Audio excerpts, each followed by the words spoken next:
Welcome back to the Cross Connection, and you know what time it is. Time to make it make sense. Hi, my name's Ben Davis. I'm in Toledo, Ohio. And I was wondering, why is this recount in Arizona that seems to be being done in secret not considered election interference under either Arizona state law or federal law, given that they're trying to call into question the vote in Arizona that I believe was counted 3 times officially and then it was all certified? I mean, isn't this a civil or possibly even a criminal action?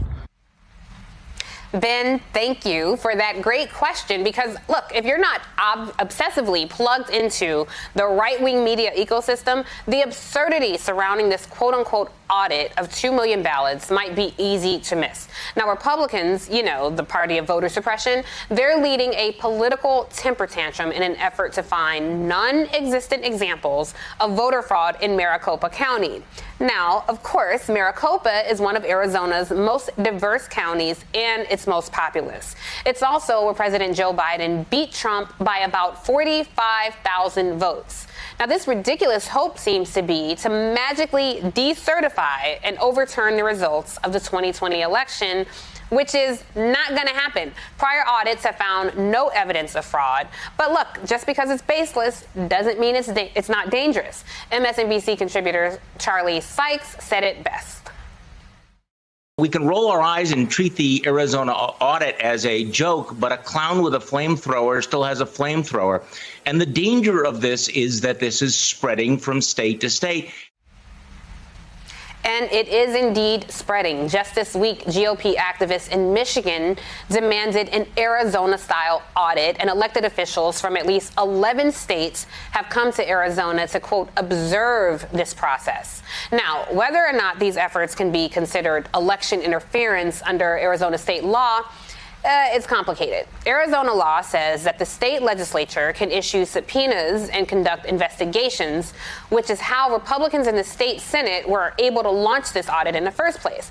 But the law also says that after ballots are certified, which they were, they must be kept in a secure facility for at least 2 years and be managed by the county treasurer.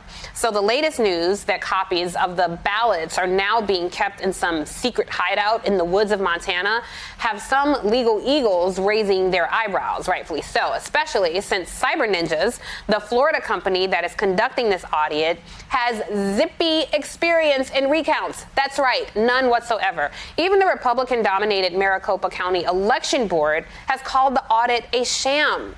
Still, as ridiculous as all of this sounds, nearly 3 out of 4 Republican voters say they support state-level efforts to review presidential election results, and more than half think these audits will somehow change the outcome.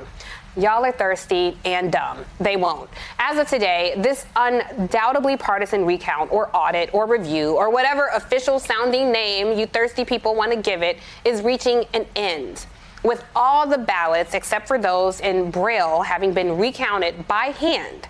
So, Ben, you can bet we will definitely be watching. And thanks again for reaching out. And as always, folks at home, it's my favorite thing to do. If you have a question about politics or policy and you just need an answer, holler at me. Tell us your name, where you're from, record your 60-second or less question on video and send it in. And together, we will definitely make it make sense.